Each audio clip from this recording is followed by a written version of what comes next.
Este vídeo é feito por fã. Caso tenha condições e deseje apoiar o autor e a editora, para que continuem com a publicação da obra, considere comprar a Light Novel pelos meios oficiais. Volume 19. Capítulo 3, O Retorno a Cirone. Na noite anterior àquela planejada para nossa partida, tivemos uma visita inesperada. Eu estava entrando no corredor para usar o banheiro depois de uma noite de vínculo conjugal apaixonado com Sophie. De repente, Léo começou a latir sem parar e, alguns segundos depois, Eris saiu de seu quarto com sede de sangue no olhar. Eu não fazia ideia do que estava acontecendo. "Estamos sob ataque", gritou Eris. Alguém chutou a porta da frente ou algo assim?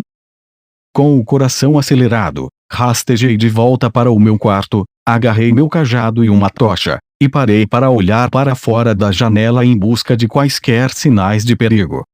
Era uma noite escura, mas eu podia distinguir uma silhueta familiar em pé em frente ao nosso portão. "Está tudo bem, Eris. Não é um inimigo lá fora?" "Verdade. Acho que não." Eris olhou pela janela ao meu lado, franzindo a testa para a figura sombria. Deixei meu cajado contra a parede e voltei a sair para o corredor. Depois de empurrar minha família sonolenta e confusa de volta para seus quartos, fui até o portão. Abri a porta da frente e encontrei Orsted esperando pacientemente do lado de fora. Ente, atualmente emaranhado em torno de nosso portão da frente, tinha enrolado suas videiras em torno dele e estava apertando agressivamente. Isso me lembrava de certas obras de arte com temática de tentáculos. Minhas desculpas pela visita a esta hora da noite. "Ah, tudo bem. Pare com isso, Ente. Solte ele. Estou aqui porque descobri algo que você deve saber. Me siga. Não deve demorar muito." Certo." Orsted arrancou suavemente as trepadeiras de Ente de seu corpo antes de sair para a rua sombria. Lancei um feitiço de cura rápida em nosso fiel Ente. Eris ficou na porta com os braços cruzados. "Corre", disse a ela que voltaria em breve e corri atrás de Orsted. Infelizmente, não havia nenhum restaurante 24 horas no meu bairro. Tivemos que nos contentar com o terreno baldio mais próximo. Era uma noite sem luar, então levei minha tocha junto. Sua luz cintilante iluminou nosso entorno imediato, revelando nada além de um pedaço vazio de grama e terra. Pensando bem, Orsted e eu tendíamos a ter muitas de nossas conversas no escuro. Isso me fazia sentir como se estivesse fazendo algo ruim, sabe? Eu deveria dar uma olhada em instalar mais lâmpadas no escritório dele. "Então, o que você queria discutir?" "Sobre o novo lacaio que o Hitogami escolheu." Passei todas as informações que Jinjar reuniu há alguns dias. Ele não estava no escritório quando fiz isso, então tive que deixar uma carta resumindo o relatório dela. Desenvolvi uma teoria baseada nas informações que Jinjar York forneceu. Vou explicar para você e depois darei uma estratégia aproximada a ser seguida. Eu gostaria que tivéssemos mais do que uma teoria para seguir neste momento. Talvez a jogada inteligente fosse trancar Zanoba em uma gaiola até reunirmos mais informações. Não, ele não confiaria em nada do que falássemos se começássemos a tratá-lo assim. As coisas nunca eram fáceis. Em primeiro lugar, sobre o assunto desses 10 cavaleiros, espero que 9 deles não sejam particularmente notáveis ou perigosos. Certo. Quanto ao 10º, o homem com o rosto igual ao de um cadáver, acredito que estou familiarizado com ele. Ah, certo. Este era o cara que ficava com Pax onde quer que fosse. Há apenas um cavaleiro do reino do Rei Dragão com habilidade significativa e um rosto esquelético, sabe? Então quem é ele? Orsted fixou seu olhar em mim. Nesta noite, parecia ainda mais afiado que o seu habitual. Randalf Meriana, o deus da morte. Quinto entre os 7 grandes poderes. O deus da morte. Quinto entre os 7 grandes poderes. As palavras saltaram dentro da minha cabeça por um tempo enquanto eu tentava o meu melhor para digerir seu significado. Então os rumores eram verdadeiros? Ele é a arma secreta do reino do Rei Dragão. Por que emprestariam sua arma secreta para apoiar um golpe de estado em um país aleatório? Não sei, mas parece bastante provável que o Hitogami tenha organizado isso de alguma forma. Sim, essa era a possibilidade mais óbvia, com certeza. Uma pergunta estúpida da minha parte. É difícil imaginar que o Rei Dragão permitiria que o Deus da Morte deixasse seu serviço, e considerei a possibilidade de que fosse outra pessoa. Mas não conheço nenhum outro peão no tabuleiro capaz de matar a mim ou a você. Parece mais seguro assumir o pior. Vou te dizer o que sei sobre ele. Certo. Ainda havia uma chance de esse cara parecido com uma caveira não ser o Deus da Morte, mas era a pessoa mais perigosa que poderia estar atrás de mim. Sim, é melhor me preparar para esse cenário. Randolph, o Deus da Morte, não se atribui a nenhuma escola estabelecida de esgrima. Seu estilo é único e autodidata. Então, ele criou todos os seus movimentos sozinho. Isso mesmo. Não espere que ele siga qualquer padrão familiar. Ele usa todo o truque e ferramenta que consegue em busca da vitória. Parecia um pouco com a filosofia de Ruigerd, na verdade. Nunca era divertido lutar contra pessoas tão imprevisíveis. No entanto, ele possui uma técnica que serve como assinatura. É conhecida como a lâmina encantadora. Uau, certo. Aposto que sei como isso funciona. Ele move sua espada em um grande círculo dramático sem motivo aparente, então te esfaqueia enquanto você admira seus movimentos. Existem duas variações distintas desta técnica, a lâmina atrativa e a lâmina estonteante. Certo. Qual a diferença entre elas? A lâmina encantadora convence seus inimigos a avançar quando isso não é sábio, e contra-ataca seu ataque. A lâmina estonteante convence seus inimigos a se conterem quando deveriam atacar. Isso parecia meio vago. Eu estava tendo problemas até mesmo imaginando esses movimentos. O homem é um mestre em manipular os pensamentos de seus oponentes em batalha. Quando acreditar que deve atacar, não ataque. Quando acreditar que deve defender, não defenda. Você não vai sequer encostar um dedo nele se confiar em seus instintos. Eu garanto. Parece que não tenho permissão para fazer nada. Errado. Quando você quiser se defender, basta atacar. Quando quiser atacar, defenda-se. Mas não se segue para os momentos em que um ataque é verdadeiramente racional, ou a cautela é puramente necessária. Oi. Isso não faz sentido. Isso é algum tipo de Koanzen. Minha cabeça dói. Não caia na atuação dele, essencialmente. Mantenha o foco e supere-o. O pensamento se esse cara é tão bom, porque você não lida com ele pessoalmente passou pela minha cabeça, mas o empurrei para fora da mente. Orsted iria para o reino do Rei Dragão em breve. Acha que posso mesmo derrotá-lo? Questionei.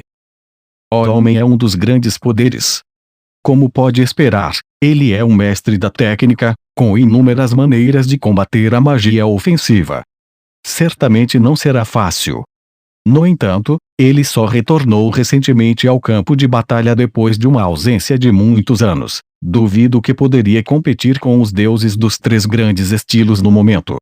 Agora que você conhece a teoria por trás de sua lâmina encantadora, tem todas as chances de vitória, desde que consiga resistir às suas fintas e truques. Bom ouvir isso, embora eu não me sentisse totalmente convencido. A mera ideia de lutar contra qualquer um com Deus em seu título continuava tão aterrorizante como sempre para mim, francamente. Era difícil me imaginar realmente vencendo. Ainda assim, lutei bem contra Albert, e ele era um imperador do norte. Talvez estivesse pronto para um adversário como este. Sabe, pelo que você me disse até agora, o estilo deste Deus da Morte soa meio semelhante à abordagem do Deus do Norte. Deveriam ser. Ele foi originalmente considerado um candidato em potencial para assumir o posto de Deus do Norte. Ah! Interessante. Um candidato, hein? Então, em outras palavras, Ele não conseguiu a pontuação para isso. Mas não estava acima do atual Deus do Norte entre os 7 grandes poderes. Lembrava-me vagamente que o Deus do Norte era o número 7 naquela lista. Estranho. Então, como alguém assim acabou recebendo o título de Deus da Morte? Afinal, minha curiosidade me fez perguntar pela história de vida do cara, e Orsted foi gentil o suficiente para me guiar. Randalph Marian era neto do segundo Deus do Norte a ter esse título. Os primeiros anos de sua infância foram passados treinando com seu avô, ao lado do homem que se tornaria o terceiro Deus do Norte. No entanto, Randalph teve uma briga dramática com seu avô logo depois que alcançou a maioridade. Deixando tudo que sabia para trás, partiu para o mundo sozinho e começou a desenvolver suas próprias técnicas de forma independente. Com o tempo, se tornou poderoso o suficiente para derrotar um dos 7 grandes poderes em uma batalha que ocorreu no continente demônio. Reivindicando o título de seu oponente, Randalph começou a chamar-se de Deus da Morte. Mas a partir daquele dia, foi submetido a ataques implacáveis daqueles que sonhavam em tomar seu lugar entre os 7 grandes poderes. Os duelos e emboscadas eram diários. Randalph se viu preso em uma luta sem fim e sem sentido contra um mar de homens e mulheres que só encontravam significado na batalha. Depois de 10 anos disso, criou completa repulsa por sua rotina sangrenta. Resolvendo mudar sua vida por completo, Randalph voltou para sua terra natal, o reino do Rei Dragão, e estudou para se tornar um cozinheiro. Assim que ficou pronto, assumiu um restaurante quase falido de um parente. Um novo capítulo na lenda do Deus da Morte tinha começado. Infelizmente, acabou por ser um dos breves. O restaurante teve um desempenho tão ruim que fechou as portas. Randalph era um prodígio como espadachim, mas um chefe medíocre.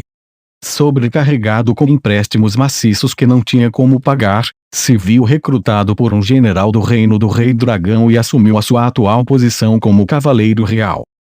E essa foi toda a história da vida de Randalph até agora, desde o nascimento até a meia-idade, provavelmente. Que história reconfortante! Contanto que você entre em batalha corretamente, se igualaria razoavelmente bem contra o Deus da Morte. Mas se ele estiver atrás de você, não lute de perto. Use a mobilidade de sua armadura mágica para manter sua distância, como fez contra mim. Certo. Obrigado, senhor. Eu cuidadosamente memorizei o nome do Deus da Morte e me curvei a Orsted. Isso é tudo por enquanto, Rudeus. Não se mate por aí. Bem, farei o meu melhor. Ao menos consegui alguma informação sobre a maior ameaça que poderia enfrentar em Cirone. Isso era melhor do que nada. Nossa partida foi no dia seguinte. Eu tinha que estar pronto para enfrentar qualquer coisa que o Hitogami pudesse jogar contra mim. Na manhã seguinte, toda a família me viu na nossa porta da frente. Era uma multidão, Sylphie, segurando Lara em seus braços, Eris, Aisha, Norren, Lilia, Zenith, Lucy, Léo, e Julie, que estava hospedada conosco. Tome cuidado, Rude. Sei que você pode lidar com qualquer coisa, mas não seja descuidado, ok? Queremos você de volta são e salvo. Entendido. Fique de olho na família por mim, Sylphie. Sem problemas. Dei um grande abraço em Sylphie e apalpei um pouco a sua bunda enquanto tinha a oportunidade. Era uma pena que não veria esse traseiro charmoso de novo por um tempo.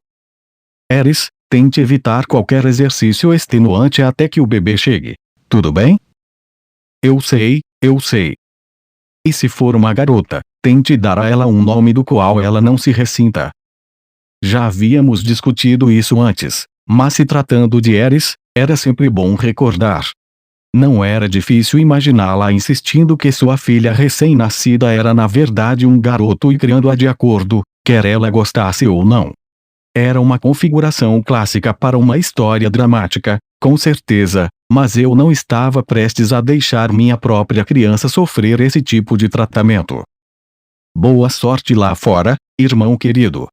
Ainda mais membros do bando mercenário Ruato estarão esperando por você quando voltar. Certo. não os use para nada muito obscuro, por favor. Tá. Era bom que a empresa mercenária de Aisha estivesse crescendo sem problemas, mas eu não queria que ela esquecesse que seus funcionários eram principalmente pessoas rudes e violentas.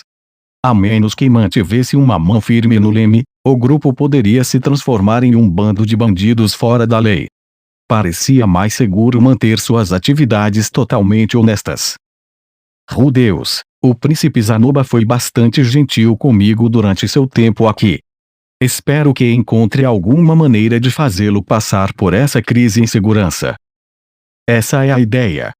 Não se preocupe, vou dar um jeito. Certifique-se de cuidar de si mesmo também. Obrigado, Norn. E cuide bem do conselho estudantil, tá? Norn tinha tirado um tempo de sua agenda para vir me ver, mas parecia um pouco rígida. Imaginei que era um momento estressante para ela. Afinal, ainda estava tentando se firmar como a presidente do conselho estudantil. Passe bem, mestre Rudeus. Vou rezar por sua fortuna no campo de batalha. Obrigado, Lilia. Voltarei em segurança, prometo. A despedida de Lilia pareceu um pouco melodramática, mas apreciei o sentimento. Ela realmente assumiu seu papel como a leal matrona de nossa casa. Às vezes eu queria lembrá-la de que ainda era uma mulher relativamente jovem, mas este provavelmente não era o momento. Retribuí sua despedida com um sorriso. Zenith aproveitou a oportunidade para afagar a minha cabeça. Pensando bem, sua condição era provavelmente a principal coisa que mantinha a Lilia ancorada exatamente onde estava. Uma parte de mim sentia que minha família havia roubado a maior parte da vida de Lilia dela, mas essa era uma estrada que ela havia escolhido para si mesma. Vamos, Lucy. Diga até mais ao papai. Até mais, papai. Até, Lucy. Estarei em casa em breve, prometo. Minha filha se remexeu por um momento, sua mãozinha agarrando a saia de Sophie. Parecia que ela queria dizer outra coisa, então esperei pacientemente. Depois de um momento, ela deu um passo à frente e olhou para mim. Um abraço, papai. Mas é claro, meu bem. Vem cá. Seja uma boa garota enquanto eu estiver fora, tá? Não era todo dia que Lucy me pedia carinho, então agarrei a chance de pegá-la e aconchegar suas bochechinhas com as minhas. Desta vez, ela não se afastou em protesto. Talvez porque eu tenha feito a barba de manhã. Me diverti por algum tempo antes de infelizmente libertá-la das minhas garras. Finalmente, me virei para Julie, que estava parada em silêncio ao lado da minha família. Ei, Julie. Sim, grande mestre. Lembre-se, você é minha aprendiz. Parece que está pensando em si mesma como uma escrava, mas, tente se sentir em casa, tá? Você é nossa convidada, então não há nada para se preocupar. Claro, senhor. Vou tentar não causar problemas à sua família. Honestamente, eu não tinha certeza do que Julie pensava sobre suas circunstâncias neste momento, mas tentei o meu melhor para ser tranquilizador de alguma maneira. Eventos recentes sugeriam que ela não estava exatamente infeliz, pelo menos. Obrigada por acompanhar o mestre. Por favor, mantenha-o seguro. Com certeza, Julie. Não vou deixar que o machuquem. Mas de uma forma ou de outra, Zanoba era claramente importante para ela, e ela parecia valorizar seu papel como sua aluna. Mas não sei por que sentiu a necessidade de me pedir para cuidar dele. Eu me importava tanto com Zanoba quanto ela. Certo, Léo, estou deixando minha família sob sua proteção novamente. Cuide bem da casa toda, entendeu? Não só da Lara. Haruf. Com algumas palavras finais de encorajamento para o nosso cão de guarda de grandes dimensões, corri meu olhar em toda a minha família mais uma última vez. Então tá bom, falei. Já vamos. Adeus por enquanto, disse Roxy calmamente. Peguei nossas malas e saí pela porta da frente. Roxy seguiu de perto. Poucos minutos depois, Nos encontramos com Zanoba e Ginger nos portões da cidade. Já havíamos enviado a maior parte de nossa bagagem para Cirone com antecedência, então não estavam carregando muita coisa. Nossas malas continham principalmente roupas sobressalentes. E eu, claro, carregava a bagagem de Roxy por ela. Essa coisinha despretensiosa continha talvez 7 itens que poderiam ser considerados objetos sagrados. Manobrei isso pelas ruas da cidade com o maior cuidado. Cliff e Elinalise também nos esperaram nos portões. Foram nos ver partir. Sinto muito, Rudeus. Eu gostaria de poder ir com você, mas... Cliff realmente queria nos acompanhar, mas tinha uma família a considerar agora e um lugar na sociedade que precisava manter. Dificilmente se imaginaria que ele saísse em viagens repentinas de meses ao redor do mundo igual eu. Com isso, era provável que fosse expulso da universidade. Tudo bem, Cliff. Pode ficar de olho na minha família enquanto eu estiver fora. E ajudar se tiverem problemas. Claro, Rudeus. Tome conta de Zanoba por nós. Não se preocupe. Pode confiar. Acenando com a cabeça, Cliff se virou para encarar Zanoba. Quero lhe dizer uma coisa antes de ir, Zanoba, acho que seu patriotismo é verdadeiramente admirável. De verdade. Entendo. Não sei se eu me chamaria de patriota, com toda a honestidade. Entretanto, quero que mantenha uma coisa em mente. Como São Milis uma vez observou. Estudiosamente ignorando as tentativas de protesto de Zanoba, Cliff fez um discurso que parecia mais um sermão. A palavra palestra também me surgiu à mente. Eu mesmo ouvi isso muitas vezes para conseguir contar. Desta vez, o assunto dizia respeito à obrigação do homem de valorizar sua vida como se fosse um presente precioso. Zanoba ouviu educadamente, mas o sorriso em seu rosto estava obviamente tenso. Dava praticamente para ver as palavras entrando por um ouvido e saindo pelo outro. Olhei em volta para me distrair da cena estranha e notei que Elinalise e Roxy haviam se afastado para uma conversa semi-privada. Tente ficar de olho em Rudeus desta vez, Roxy. O garoto pode ser surpreendentemente frágil quando as coisas saem mal. Estou bem ciente disso, acredite em mim. Sou realmente aquele com quem deveriam estar se preocupando. Pensando bem, fazia algum sentido, já que eu estava pulando voluntariamente em uma armadilha e tudo mais. Esse tipo de tomada de decisão precipitada tendia a inspirar alguma preocupação. Se ele começar a ficar todo mal-humorado, você sabe o que fazer, certo? Empurre-o para a cama e faça que esqueça todos os problemas. Igual da última vez. Bem. Não acho que isso seja necessário. Por um lado, Rude não comete o mesmo erro 2 vezes. É mesmo. Por que não tenta fazer o bebê número 2 enquanto está na estrada?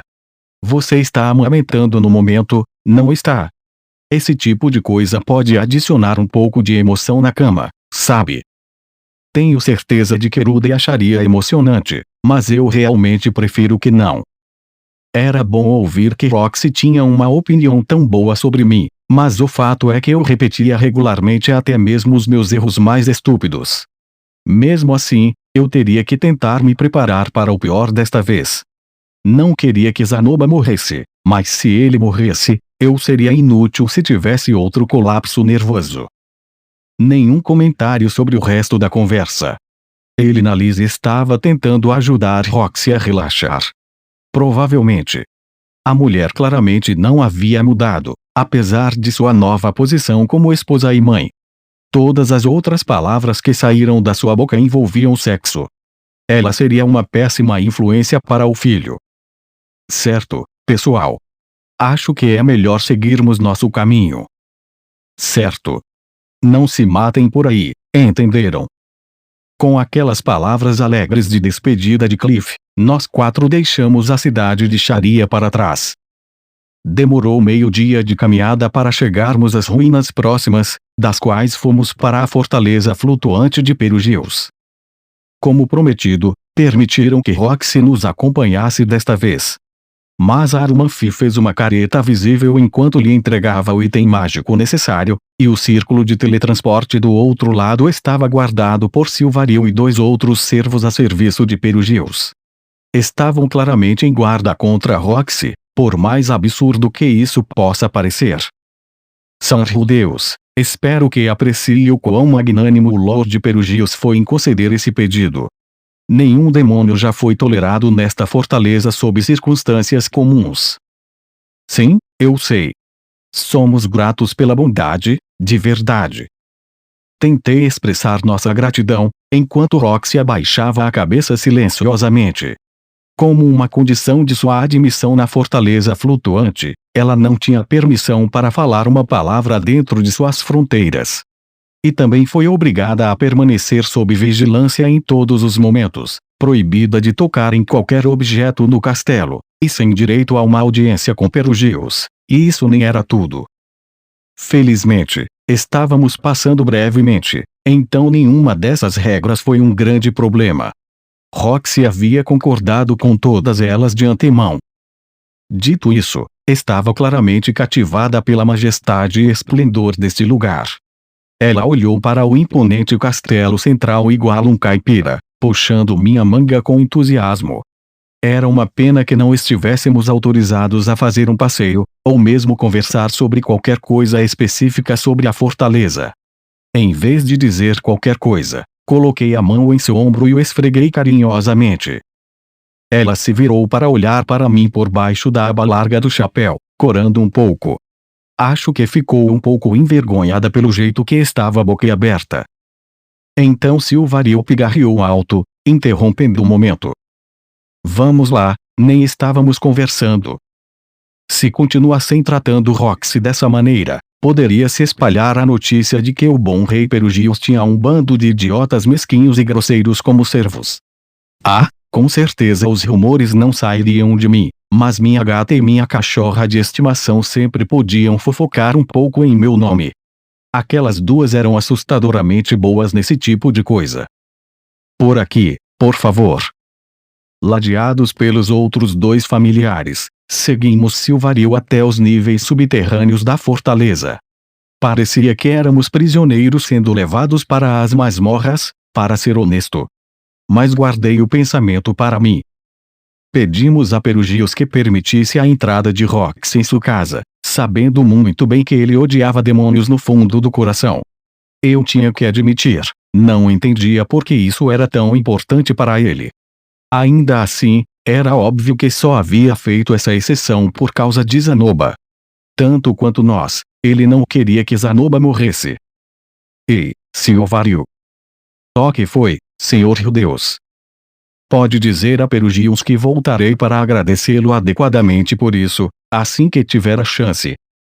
Muito bem, disse a familiar, seu tom de voz de alguma forma transmitindo isso é o mínimo que você poderia fazer. Nanaoshi estava nos esperando na câmara de teletransporte.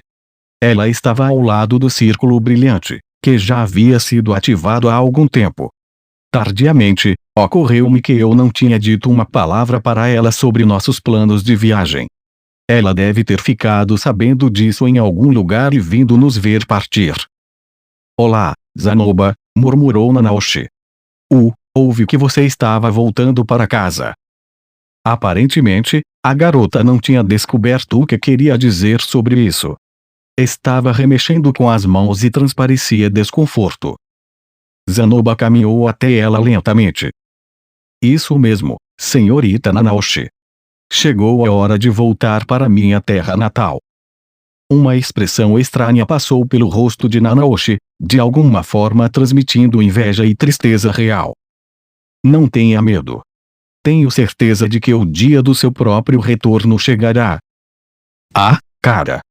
Tinha que fazer isso, Zanoba.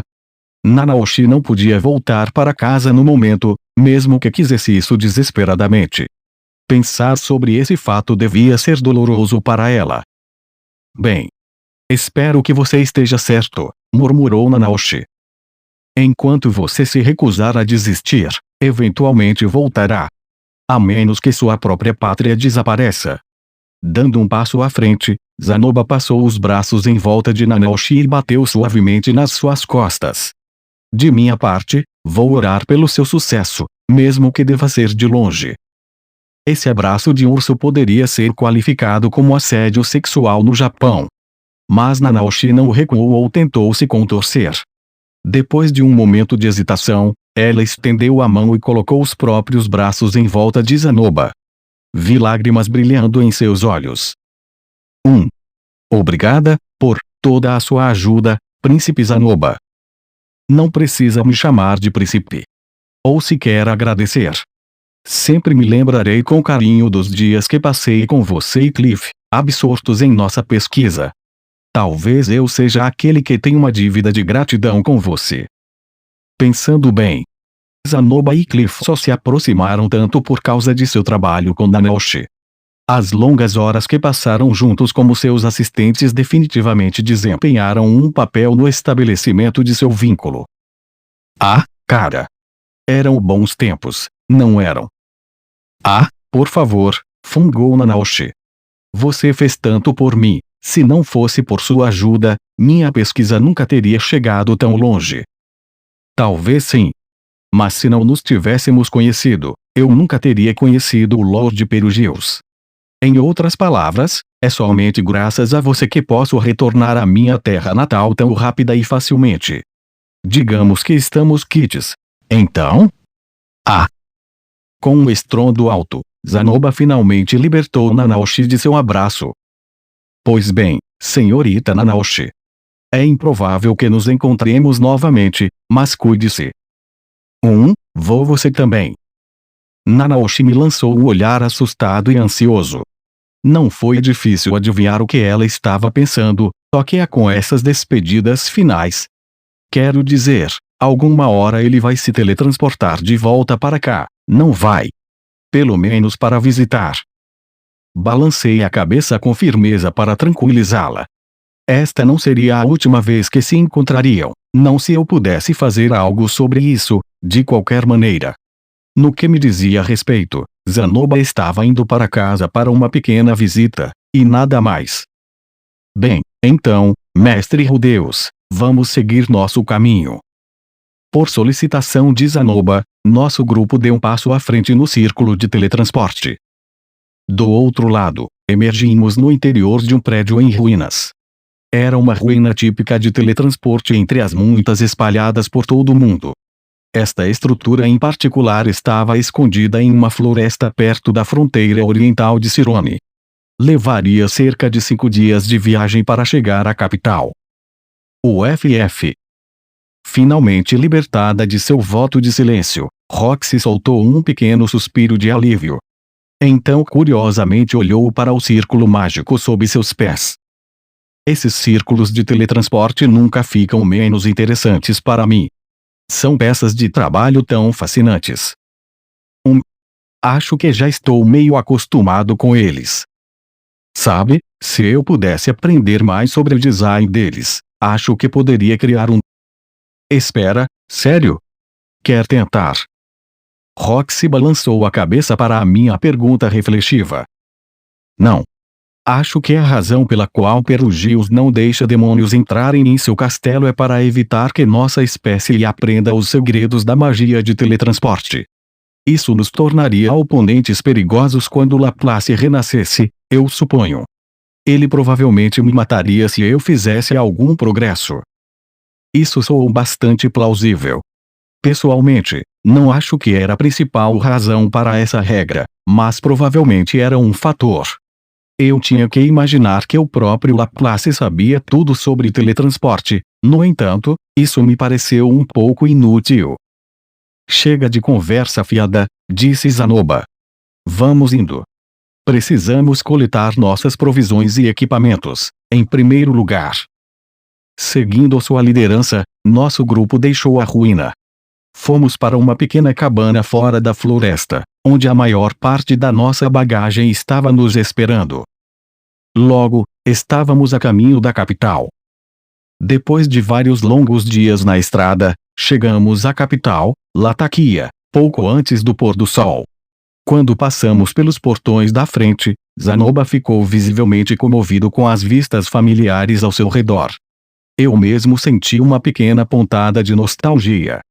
Fazia muitos anos desde minha última visita a esta cidade, mas não havia mudado muito. Por um lado, as ruas continuavam tão cheias de aventureiros para desafiar os labirintos locais como sempre. Em uma inspeção mais detalhada, porém, comecei a perceber algumas diferenças sutis. As pessoas pareciam um pouco nervosas, as ruas não estavam tão limpas, e alguns desses aventureiros pareciam um pouco mais combandidos. Mais mercenários por aí do que costumavam ter, devo dizer, disse Zanoba alegremente.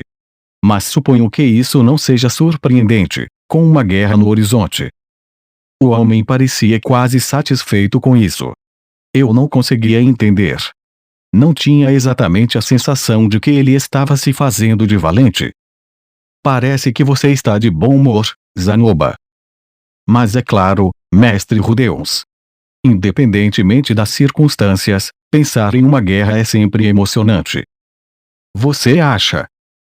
De fato. Qualquer homem de sangue vermelho certamente sentiria o mesmo. Eu não discutiria seu ponto, mas não fazia ideia do que Zanoba estava falando. Eram os mesmos tipos de emoções que se sentiam ao olhar um robô gigante, ou o quê? De qualquer forma, fomos direto para a pousada onde Ginjar reservou um quarto para nós com antecedência. O plano era passar uma única noite nela, depois colocar algumas roupas limpas para que pudéssemos nos apresentar no castelo. Lá, relataríamos o retorno de Zanoba e solicitaríamos uma audiência com o rei. Dado que nunca tínhamos cruzado a fronteira, esperávamos uma certa quantidade de escrutínio dos guardas, mas já tínhamos pensado em uma boa explicação no caso de optarem por nos pressionar sobre o assunto. Pois bem, príncipe Zanoba, com a sua licença, acho prudente que eu me misture às multidões por um tempo e reúna qualquer informação que puder. Ginjar estava pronta para sair sozinha assim que chegássemos à pousada. Antes que ela pudesse sair para a rua, no entanto, Zanoba levantou uma objeção. Ginjar, você é uma cavaleira de Cirone. Não deveria primeiro se apresentar no palácio comigo e relatar seu retorno? Eu sou uma cavaleira, sim, mas sua guarda-costas pessoal acima de tudo. E meus instintos me dizem que nem tudo pode estar bem dentro desta cidade. Entendo. Muito bem, vai e investigue. Sim, senhor.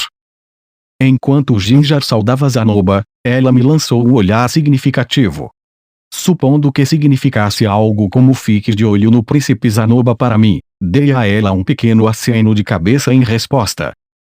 Tínhamos chegado sem problemas, mas agora as coisas ficariam muito mais interessantes. Zanoba e eu planejamos nos apresentar a Pax juntos. Esperançosamente, a audiência nos daria algumas dicas sobre o que o Hitogami estava tentando realizar. Havia uma possibilidade do Deus da Morte tentar me matar no local. Nesse cenário, eu fugiria do castelo com Zanoba no encalço. Roxy estaria esperando do lado de fora para nos apoiar enquanto nos retirávamos para fora da cidade. Eu equiparia a armadura mágica lá e decidiria se lutaria ou apenas continuaria correndo.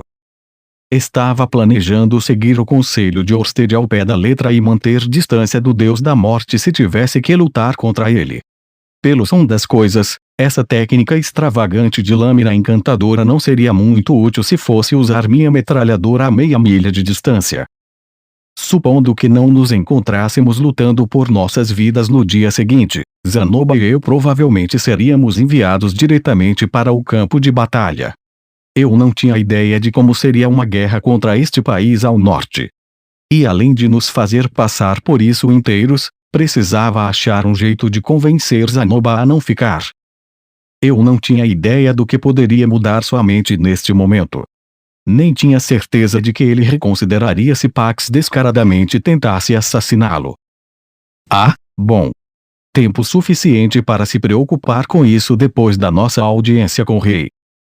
Com toda a honestidade, eu ainda estava um pouco relutante em cair em uma armadilha tão óbvia. Uma parte de mim quase queria me posicionar a 1 milha de distância e explodir Pax e seu castelo em pedaços. Infelizmente, essa não era uma opção. Orsted me ordenou que poupasse o rei, e mesmo que não o fizesse, Zanoba nunca me perdoaria. O castelo dificilmente seria um símbolo de Cirone ou qualquer coisa, mas destruí-lo definitivamente enviaria ondas de choque pelo reino. Ah, e aqueles caras no norte viriam correndo pela fronteira assim que soubessem da notícia. A opção mais simples não era realista, e nada além de incerteza estava à frente. Só de pensar nisso me deu vontade de suspirar. Por enquanto, tinha que me concentrar em passar por essa audiência. De uma forma ou de outra, pelo menos me daria algo para trabalhar. Rude. Um breve toque no meu ombro me tirou do meu devaneio. Me virei para encontrar Roxy parada diretamente atrás de mim. Você está todo tenso, sabe?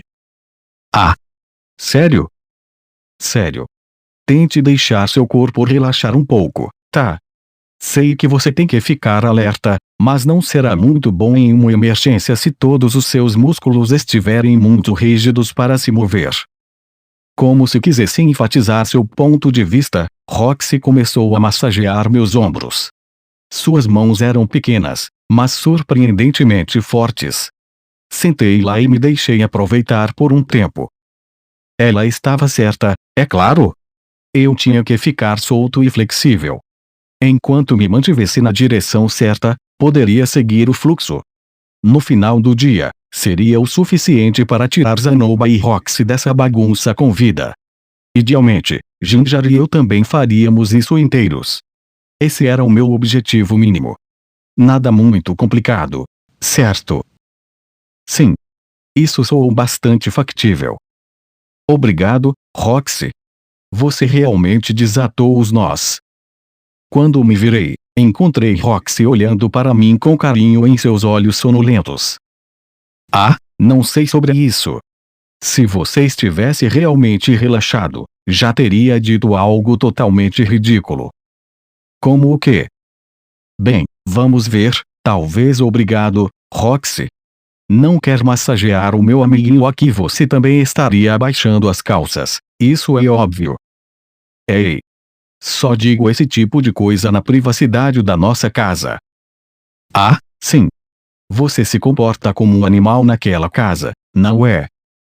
Sorrindo, Roxy se inclinou para cutucar minha bochecha com o dedo. Senti como se eu estivesse sendo difamado, de alguma forma. Ter tesão é crime.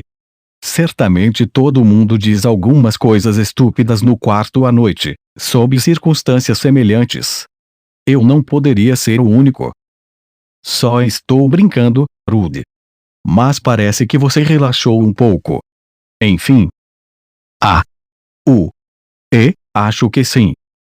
Meus ombros pareciam muito menos tensos do que alguns minutos antes, embora uma pitada de energia permanecesse em meus músculos. Eu estava relaxado, mas alerta e pronto para a ação. Essa era uma sensação boa. Tudo bem, é melhor eu ir para a cama para que esteja bem descansado para a audiência amanhã. Obrigado mesmo, Roxy. Disponha. Boa noite, Rude. Consigo fazer isso. Um passo de cada vez. Mantendo esses pensamentos simples em mente, me virei para passar a noite,